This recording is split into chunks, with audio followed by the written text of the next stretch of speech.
बिस्मिल्लाहिर्रहमानिर्रहीम। Dear student अस्सलाम वालेकुम। कोर्स टाइटल है कैलकुलस 3 वीक नंबर 4। टॉपिक्स हैं vector differentiation and vector integration. हम बात करते हैं, हम इससे पहले वेक्टर डिफरेंशिएशन पढ़ रहे थे। मैंने आपको बताया जब भी हमें कोई पॉइंट गिवन हो उसका पोजीशन वेक्टर हो, आर का derivative with respect to T लेने से वेलोसिटी आ जाती है, और वेलोसिटी का derivative with respect to time लेने से हमारे पास एक्सेलरेशन आ जाता है। ये आपने बहुत अच्छे तरीके से इसको कर लिया होगा। आज हम बात करते हैं डायरेक्शनल डेरिवेटिव की। Let F of X Y Z be a scalar point function in a region R. जो रीजन आर है ये डोमेन है। ये आप ये समझिए, ये जो सर्कल है ये हमारे पास रीजन आर है, और एक फंक्शन है वो इसी रीजन के अंदर डिफाइन है। वो जो हमारे पास फंक्शन है वो एफ ऑफ एक्स वाई जी है, वो इसी रीजन के अंदर डिफाइन है। मैंने इस रीजन के अंदर एक लाइन ली, लाइन का नाम मैंने एल रखा। लाइन के ऊपर एक पॉइंट, एक फिक्स पॉइंट मैंने पी नॉट ले लिया। इसके point X not Y not Z not है, ठीक है। आप इसको पी भी कह सकते हैं। ये पॉइंट फिक्स है, जबकि दूसरा पॉइंट जो है वो क्यू है, वो भी इसी लाइन के ऊपर लाई करता है।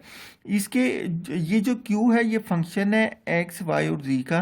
मतलब ये पी नॉट फिक्स पॉइंट है, क्यू जो है ये पॉइंट फिक्स नहीं है, ये वेरिएबल पॉइंट है। ये इस पूरी लाइन पर ये जो है जितने पॉइंट है ये हर एक को रिप्रेजेंट करता है। तो मैंने यहाँ पर कहा let P not of X not Y not Z not be a point on a line L. Point P not और क्यू के दरमियान जो डिस्टेंस है वो एस है। एस जो है ये एक वेरिएबल डिस्टेंस है। मतलब जो जो क्यू आप पी नॉट से आगे की तरफ जाएगा, मूव करेगा, एस बढ़ता चला जाएगा। जो जो क्यू पी नॉट की तरफ आएगा एस कम होता चला जाएगा। तो हमने ये इससे मुराद ये हुआ कि जो एक्स वाई जी हैं ये डिपेंड करते हैं एस पर। तो let P not of X not Y not Z not be a point on a line L in the region R. R ये पूरा रीजन है और ये डोमेन है। If S is the distance measured from P not to any point Q of X Y Z on line L. वही बात की कि जो एस है वो पी नॉट और क्यू के दरमियान एक वेरिएबल डिस्टेंस है। Then X Y Z are function of single variable है। अगर ये एस वेरिएबल डिस्टेंस है तो X not Y not Z not तो फिक्स है। वेरी कौन करेगा? X Y Z. कब वेरी करेंगे? जब एस वेरी करेगा। इसका मतलब एक्स फंक्शन है एस का, वाई फंक्शन है एस का, जेड फंक्शन है एस का। यही मैंने लिखा है, एक्स फंक्शन है एस का, वाई फंक्शन है एस का, जी फंक्शन है एस का। मैं कहता हूं कि इस लाइन की जो डायरेक्शन है उसके अलावा उसकी डायरेक्शन यू है। यू एक यूनिट वेक्टर है जो सिर्फ इसकी डायरेक्शन बताता है, और इसका मैग्नीट्यूड यू का जो है वो 1 है।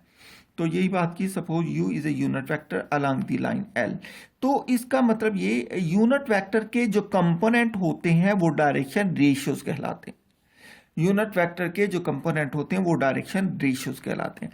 तो मैंने कहा कि lambda mu nu are direction ratios of the line L. Then क्योंकि ये यूनिट वेक्टर की कंपोनेंट है इसलिए यूनिट वेक्टर की शक्ल में लिख सकते हैं।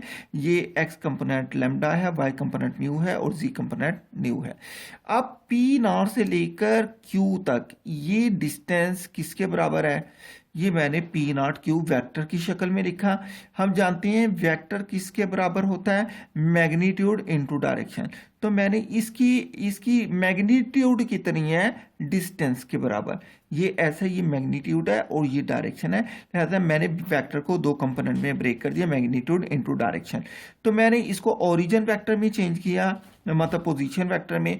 जो बाद में होता है वो ओरिजिन के साथ पहले आ जाता है, जो पहले होता है वो ओरिजिन के साथ बाद में आकर माइनस हो जाता है इनटू एस यू। अब ओ क्यू किसके बराबर है? मैं यहाँ बता चुका हूँ कि जो ओ क्यू है एक्स वाई जी के बराबर है। ओ क्यू की जगह एक्स वाई जी पुट किया। ओ पी नॉट किसके बराबर है? X not Y not Z not के बराबर, ये वाला X not Y not Z not. और यहाँ पर एस एज इट इज रहा। यू किसके बराबर है? लेमडा म्यू न्यू के बराबर, लेमडा म्यू न्यू। तो इन दोनों को हमने पहला कंपोनेंट पहले कंपोनेंट से माइनस हुआ, दूसरा दूसरे से माइनस हुआ, तीसरा component Z minus Z not हो गया। ये एस अंदर मल्टीप्लाई हो गया हर एक से। अब क्योंकि दोनों वेक्टर जो हैं, ये दोनों वेक्टर हमारे पास इक्वल हैं, तो इसका मतलब हुआ पहला कंपोनेंट पहले कंपोनेंट के बराबर, इसका दूसरा कंपोनेंट दूसरे कंपोनेंट के बराबर, और इसका तीसरा कंपोनेंट इसके तीसरे कंपोनेंट के बराबर हो जाएगा। लिहाजा जो तीनों कंपोनेंट थे वो मैंने यहां पर लिख दिए, एक्स इसके बराबर, वाई इसके बराबर, जी इसके बराबर। क्योंकि अंदर एस मौजूद है, X not Y not Z not fix point है, इसका मतलब लेमडा म्यू न्यू जो है वो भी कांस्टेंट नंबर्स होते हैं, तो वेरिएबल सिर्फ एस होगा। इसलिए मैंने डिफरेंशिएट किया with respect to s, differentiate किया with respect to s, differentiate किया विद रिस्पेक्ट टू एस। ठीक है, तो इसके बाद जब मैंने इसका डेरिवेटिव लिया, कांस्टेंट का डेरिवेटिव 0 आ गया, और लेमडा कांस्टेंट शुरू में आ गया, d s over D S, d x over D s lambda के बराबर। सिमिलरली इसका डेरिवेटिव 0 के बराबर, क्योंकि वाई नॉट कांस्टेंट है, म्यू कांस्टेंट है, शुरू में आ गया, d s over D s ये हो गया, so d Y over D S mu के बराबर। Similarly d Z over D S nu के बराबर। अब हम जानते हैं लेमडा म्यू न्यू की वैल्यू आ गई, यू बराबर था लेमडा म्यू न्यू के, लेमडा किसके बराबर, D x over D S, mu किसके बराबर, D Y over D S, nu किसके बराबर, D Z over D S के। तो अब हम फंक्शन को लेते हैं। फंक्शन को हमें पता है, फंक्शन एफ जो है ये फंक्शन है एक्स वाई जी का, लिहाजा एक्स किसका फंक्शन है एस का, वाई किसका फंक्शन है एस का, जी किसका फंक्शन है एस का। तो यहाँ पर मैं चेन रूल लगा दूंगा। चेन रूल लगाते हुए मैं इसका डेरिवेटिव लूंगा, क्योंकि एफ फंक्शन है एस का और एस फर्दर फंक्शन है एस का, इसका मतलब पहला डेरिवेटिव पार्शियल होगा। क्योंकि ये एक्स फर्दर एस का फंक्शन है, तो चेन रूल लगेगा। चेन रूल में पहला डेरिवेटिव पार्शियल आता है। पहले एफ कहेगा एक्स से, पहला पार्शियल डेरिवेटिव आ गया, कहाँ जाना है, एक्स कहेगा मुझे एस की तरफ जाना है, तो दूसरा जो डेरिवेटिव, क्योंकि आगे कोई वेरिएबल नहीं बचता, लिहाजा ये डेरिवेटिव डी वाला आ जाएगा। इसके बाद एफ से हम वाई में जाएंगे, ये पार्शियल डेरिवेटिव, फिर वाई से एस में जाएंगे, ये डी वाई और डी एस आ गया।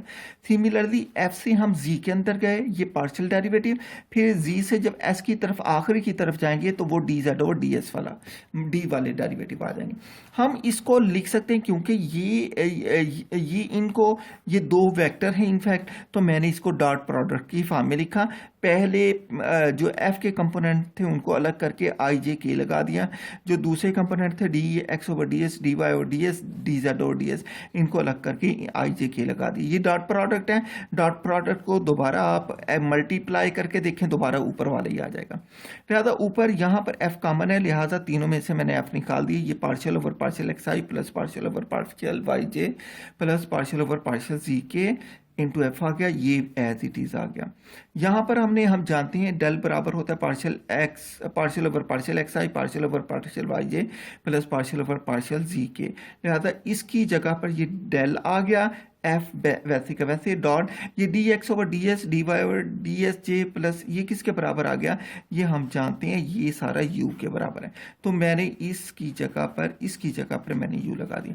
लिहाजा ये हमारे पास डायरेक्शनल डेरिवेटिव का प्रूफ आ गया। जब भी हमने डायरेक्शनल डेरिवेटिव फाइंड करना हो और वो वेक्टर गिवन हो जिसकी डायरेक्शन में फाइंड करना हो, तो ये फार्मूला हम इस्तेमाल करते हैं। The derivative D F over D S where F is measured in the direction of unit vector U is called directional derivative of F in the direction of U. लिहाजा जिसकी डायरेक्शन में हमने directional derivative find करना होगा वो vector हमें given होगा। हम इसी की एक एग्जांपल करते हैं। Find the directional derivative of f is equal to x square plus y in the direction of i plus 2j minus k at the point P 3 1 minus 5। इस पॉइंट से हमने इसका डायरेक्शनल डेरिवेटिव फाइंड करना है। सबसे पहले हमें जो फंक्शन गिवन है वो हमने लिखा, जो वेक्टर गिवन है वो लिखा। याद रखें ये हमारे पास यूनिट वेक्टर नहीं है, अगर चेक करना है तो इसकी मैग्नीट्यूड लेके देख लें। हमें सबसे पहले इसका यूनिट वेक्टर चाहिए तो हमने कहा let u be unit vector along a, वो यूनिट वेक्टर इस वेक्टर ए की डायरेक्शन बताएगा। यू किसके बराबर हो गया, a vector a over a magnitude, vector a मैंने एज इट इज लिखा, इसकी मैग्नीट्यूड लिखी, तो ये हमारे पास मैग्नीट्यूड ले, ऊपर सेम रहा, नीचे मैग्नीट्यूड ले ली, तो ये हमारे पास यू यूनिट वेक्टर आ गया, that is equal to 1/6 into I plus 2j minus के।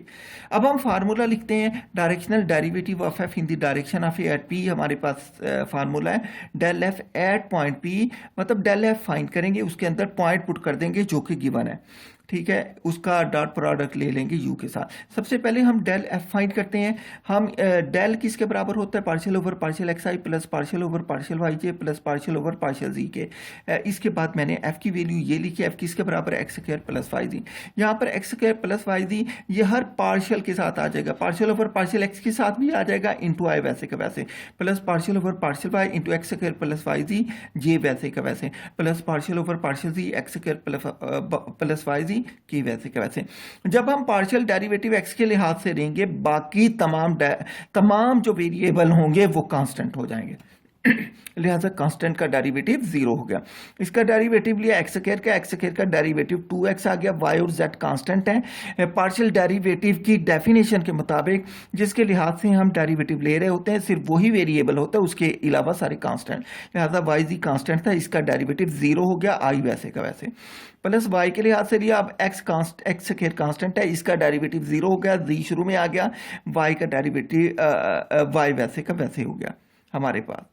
यहाँ पर जी वैसे का वैसे, जी वैसे आ जाएगा। प्लस जब हमने जी के लिहाज से लिया, एक्स स्क्वायर का डेरिवेटिव 0, यहाँ पर वाई कांस्टेंट आ जाएगा, वाई शुरू में आ गया, पार्शियल जी ओवर पार्शियल जी 1 हो गया इंटू के वैसे का वैसे। स्टूडेंट हम पार्शियल डेरिवेटिव का एक पूरा टॉपिक नेक्स्ट अगले लेक्चर में पढ़ेंगे, लिहाजा वो ये मज़ीद भी आगे डिस्कस हो जाएगा। तो हमारे पास डेल एफ हमारे पास आ गया 2x आई plus Z J plus Y के, तो इसमें पॉइंट हमने पी डाला, पी में जो x है x 3 के बराबर होगा, y 1 के बराबर और z -5 के बराबर। जहाँ x है वहाँ पर 3 आ गया, जहाँ पर z है वहाँ पर -5 आ गया, जहाँ पर y है वहाँ पर 1 आ गया, आई जे के वैसे के वैसे। ये हमारे पास del F at point P आ गया। अब हमने क्या करना है, हमने del F at point P भी आ गया, हमारे पास यू भी फाइंड कर लिया, सिर्फ इन दोनों का डॉट प्रोडक्ट लेना है। तो मैंने इन दोनों का मैंने लिखा using values A and be in equation 1 के अंदर मैं इसकी वैल्यू भी पुट कर दूंगा। ये सबसे पहले मैंने ये डेल एफ की वैल्यू ये पुट की है, इसके बाद मैंने फार्मूले का डॉट लगाया, इसके बाद जो मेरे पास यूनिट वेक्टर यू था मैंने वो पुट कर दिया। आपको पता है जब डॉट प्रोडक्ट लेते हैं सेम कंपोनेंट मल्टीप्लाई हो जाते हैं, 1/6 शुरू में निकाल दिए, ये स्केलर था, 6 मल्टीप्लाई होगा आई के कोफिशिएंट से जो कि 1 है, इसके बाद -5 जे के कोफिशिएंट 2 से मल्टीप्लाई हुआ, इसके बाद के का कोफिशिएंट 1 है और इस के का कोफिशिएंट -1 है, इनको मल्टीप्लाई किया, सिंप्लीफाई किया, ये हमारे पास डायरेक्शनल डेरिवेटिव आ गया एट पॉइंट पी पर -5/6। स्टूडेंट अब हम आते हैं वेक्टर इंटीग्रेशन की तरफ, इंटीग्रल ऑफ वेक्टर फंक्शन। तो इसके जो इंटीग्रल होते हैं वो 2 किस्म के होते हैं। पहले मैं इस सिंपल इंटीग्रल की बात करता हूँ, R differentiable vector function R of T, मतलब ये आर ऑफ टी जो फंक्शन होगा इसके डेरिवेटिव एग्जिस्ट करेंगे, is an anti derivative of a vector function R of T. मैंने कहा जो R capital R of T है ये एंटी डेरिवेटिव है आर ऑफ टी का ऑन द इंटरवल आई वो इंटरवल होगा जिस पर आर ऑफ टी और small are of T define होंगे। कहना मैं ये चाह रहा हूं कि डी जो आर ऑफ टी है ये आर के डेरिवेटिव के कैपिटल आर के डेरिवेटिव के बराबर है और ये इंटरवल के हर पॉइंट के ऊपर इसका डेरिवेटिव एग्जिस्ट करता है। If R of T is an anti derivative of are of T, जब हम इसको इंटीग्रेट करेंगे दोनों साइडों पर, ये मैंने इसको दोनों साइडों पर इसके लिहाज से इंटीग्रेट कर दिया, तो मेरे पास जो आंसर आता है वो आर ऑफ टी प्लस सी आता है, जो कि मैं ऊपर डिस्कस कर गया। ये इक्वल हो गया integral of are of T, इसको सिंपल मैंने anti derivative of are of T का मतलब यही था कि integral of are of T जो मैंने ऊपर बात की है। तो लिहाजा यहाँ पर जो सी है ये कांस्टेंट वेक्टर है, ये नंबर नहीं है, ये वेक्टर है, ठीक है। अब मैं इसकी टाइप की बात करता हूँ। इंटीग्रल 2 टाइप के हैं, एक है इंडेफिनेट इंटीग्रल, ये इंडेफिनेट इंटीग्रल है। तो इंडेफिनेट इंटीग्रल वो होता है जिसके अंदर लिमिट गिवन नहीं होती। जहाँ पर लिमिट गिवन नहीं होती वहाँ पर हम कांस्टेंट ऐड करते हैं। तो मैंने कहा the indefinite integral of are of T with respect to T is the set of all anti derivative of are of T denoted by R of T into D T. If R of T is any anti derivative of are of T then, तो मतलब ये हुआ वही बात जो ऊपर मैंने की थी, r of t d t is equal to capital R of t plus C, इसके बराबर हो जाता है। इस तरह के इंटीग्रल जो कहलाते हैं इंडेफिनेट इंटीग्रल कहलाते हैं, जिसमें इंटीग्रल की लिमिट गिवन नहीं होती, तो उसके अंदर हम कांस्टेंट वेक्टर ऐड कर देंगे। याद रखें वेक्टर इंटीग्रेशन के फार्मूले वो ही हैं जो कि आपने कैलकुलस के अंदर पढ़े हैं, सिर्फ इसके अंदर जहां जो वेक्टर के कंपोनेंट होंगे उसके साथ आई जे के लगेगा। मैंने सिंपल एक एग्जांपल ली है, मैंने इंटीग्रेट करना है किसको, cause of t I plus J minus 2t k into D T. ये सिंपल इंटीग्रेशन वेक्टर इंटीग्रेशन है। तो सबसे पहले मैंने हर कंपोनेंट के साथ, आई वाले कंपोनेंट के साथ भी इंटीग्रल लिखा, आई साइड पे लिखा, दूसरा जे है इसके साथ डी टी मल्टीप्लाई हो जाएगा, ये मैंने डी टी का इंटीग्रल लिखा जे वैसे का वैसे। यहाँ पर मैंने माइनस बाहर ले आया, इंटीग्रल 2t का लिखा है और k मैंने बाहर निकाल दिया।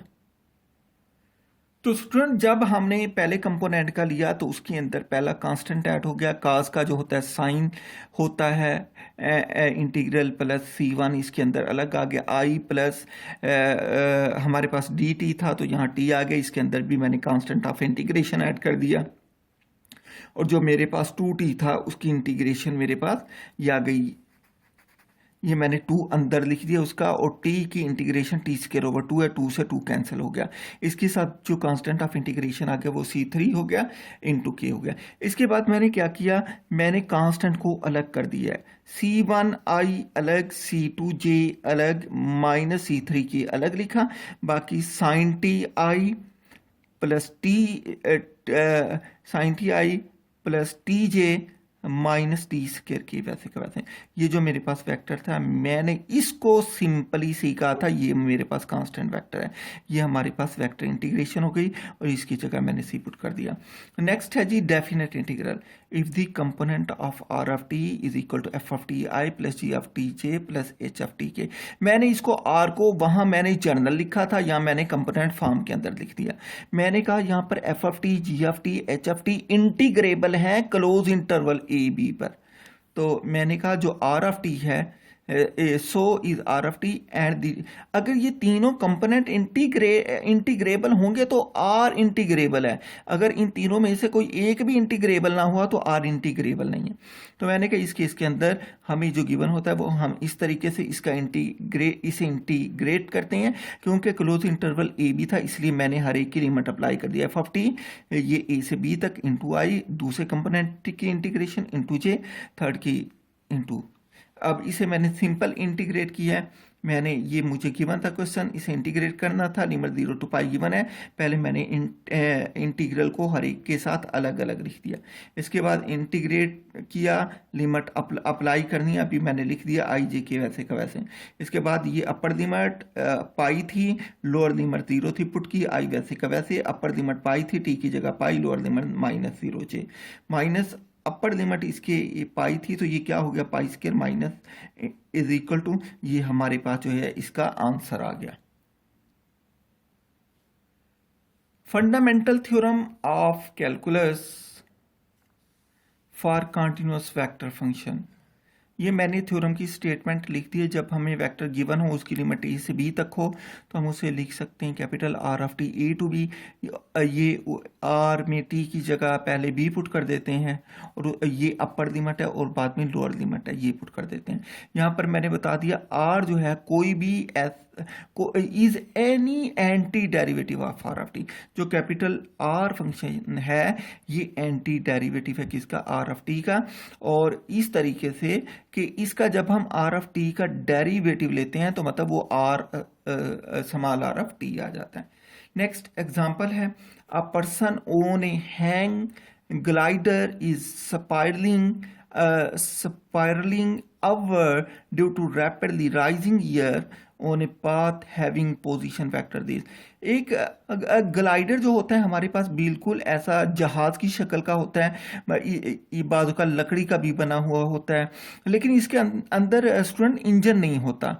ठीक है, अब इसको किसी ऊपर वाली जगह से स्लाइड करने के लिए इस्तेमाल करते हैं, या मुख्तलिफ तरीक़ों से बर्फ़ के ऊपर भी इसे धकेला जा सकता है। मतलब ये जहाज़ टाइप है, लेकिन इसके अंदर इंजन नहीं होता। उसका पोजीशन वेक्टर बता दिया, उसने कहा है कि इसकी वेलोसिटी एक्सीलरेशन फाइंड करें और ग्लाइडर की स्पीड किसी भी टाइम पे फाइंड करें, और ये कि the time if any when the glider acceleration in orthogonal to its velocity.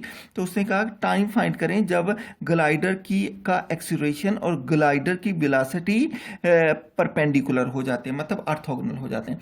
तो पहले हमने क्या फाइंड करना है, velocity acceleration. Simple position vector हमें गिवन है, इसका पहला डेरिवेटिव लेंगे तो वो वेलोसिटी आ जाएगी, dr/dt जो होता है ये वेलोसिटी के बराबर होता है।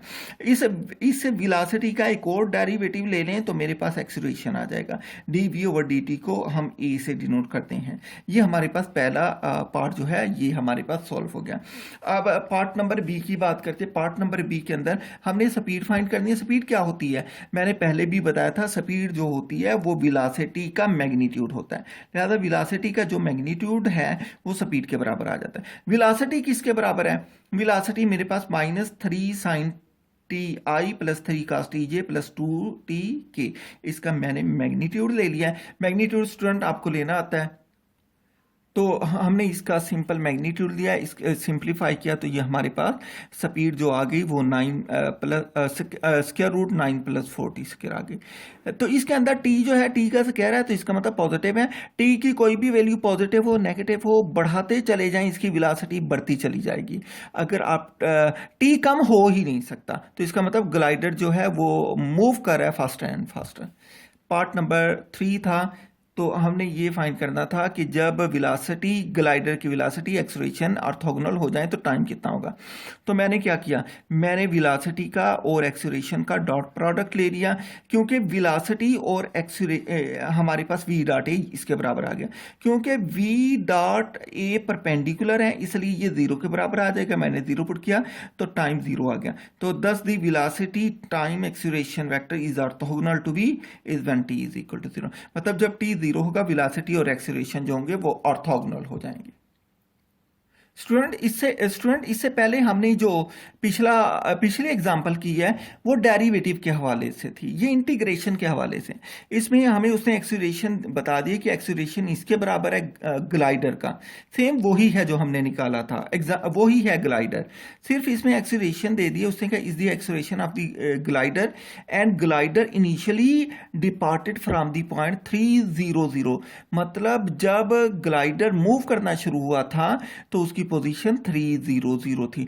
दूसरे लफ्जों में हम ये भी कह सकते हैं जो r था, जब 0 था r तो उस वक्त 3i था प्लस जो j था वो 0 था, और जो हमारे पास जो k था वो भी 0 था। तो इसका मतलब ये है जब टाइम 0 था तो पोजीशन ये था। तो हमने क्या करना है, हमने फाइंड करना है then find the with velocity, मतलब वेलोसिटी 0 पर 3j थी, ठीक है। Then find the glider position as a function of t। तो हमने ग्लाइडर की पोजीशन मतलब हमने r ऑफ t फाइंड करना है। हमें एक्सीलरेशन गिवन है, हम जानते हैं एक्सीलरेशन d2r/dt स्क्वायर के बराबर है। लिहाजा मैंने यहाँ एक्सीलरेशन की जगह क्या लिख दिया, d2r/dt स्क्वायर। ये वेक्टर मेरे पास वैसे का वैसे, मैंने इसे एक दफ़ा इंटीग्रेट किया, मैंने एक d और dt अलग कर दिया था आपकी आसानी के लिए, बाकी एज इट इज़ था। तो जब हमने इसको देखा तो हम देख रहे हैं कि इसे एक दफ़ा इंटीग्रेट कर दिया, ये हर एक को मैंने इंटीग्रेट कर दिया, इस वेक्टर के हर कंपोनेंट को। तो इंटीग्रेशन आपको सिंपली आती है, ये इंटीग्रेट हो गया, O plus constant of integration. हम जानते हैं कि dr/dt किसके बराबर होता है, ये वेलोसिटी, ये वैसे का वैसे लिख दिया। जब टाइम 0 था तो वेलोसिटी 3j थी, मैंने इसके अंदर पुट किया when time is equal to 0, t की जगह मैंने 0 पुट कर दिया। तो वेलोसिटी क्या थी 3j, मैंने v ऑफ 0 3j पुट किया is equal to 3j plus c1। तो c1 किसके बराबर, 0 के बराबर आ गया। अब मैंने इसी को इक्वेशन नंबर 2 को दोबारा लेना है और इसको इंटीग्रेट कर देना है ताकि मेरे पास पोजीशन वेक्टर आ जाए। मैंने कहा था कि मुझे आर ऑफ टी चाहिए, तो इसके लिए मैंने एक दफ़ा दोबारा इसको इंटीग्रेट किया, लेकिन इससे पहले हमने C1 की वैल्यू 0 पुट कर देनी है। इसके अंदर कोशिश करें, इसके अंदर 0 पुट करके फिर इक्वेशन 2 को इस्तेमाल करें। वेलोसिटी की जगह मैंने dr/dt लिख दिया था। जब इसको हमने इंटीग्रेट किया, डेरिवेटिव इंटीग्रेशन से कैंसिल आर ऑफ टी आ गया। ठीक है, ये मेरे पास क्या हो जाएगा, -3 साइन टी की इंटीग्रेशन कास टी है, सिमिलरली कास की जो है साइन टी है, और ये 2t इंटू डी टी था, तो 2 वैसे का वैसे, टी की इंटीग्रेशन t²/2 के plus constant of integration C2 आ गया इसके लिए। अब हमें पता है जब टाइम t 0 था तो पोजीशन वेक्टर 3i था, ये मैं ऊपर बता चुका हूँ। जब टाइम 0 था तो पोजीशन वेक्टर 3i था, तो इसके अंदर वही डाला। पहले t को मैंने 0 0 पुट किया, इसके बाद r ऑफ 0 की जगह मैंने 3i पुट कर दिया। C2 भी मेरे पास 0 आ जाएगा, और C2 की जो हमने वैल्यू है वो इक्वेशन नंबर 3 के अंदर पुट कर देनी है, ये हमारा आंसर आ जाएगा। स्टूडेंट, हमने C2 की वैल्यू वही इक्वेशन नंबर 3 के अंदर पुट कर दी है, तो R of t is equal to 3 cos ti plus 3 sin tj plus T square के, ये मेरे पास आ गया। यही हमें रिक्वायर था, ये हमारे पास ग्लाइडर का पाथ आ गया। तो इसके अलावा स्टूडेंट डायरेक्शनल डेरिवेटिव के भी आप एक्सरसाइज कैलकुलस से करें। ठीक है, इसके अलावा इसकी वो भी असाइनमेंट में शामिल होंगी, और इसकी भी इसकी वेक्टर इंटीग्रेशन की भी मैं आपको एक्सरसाइज सेंड करूँगा। थैंक यू, अल्लाह हाफ़िज़।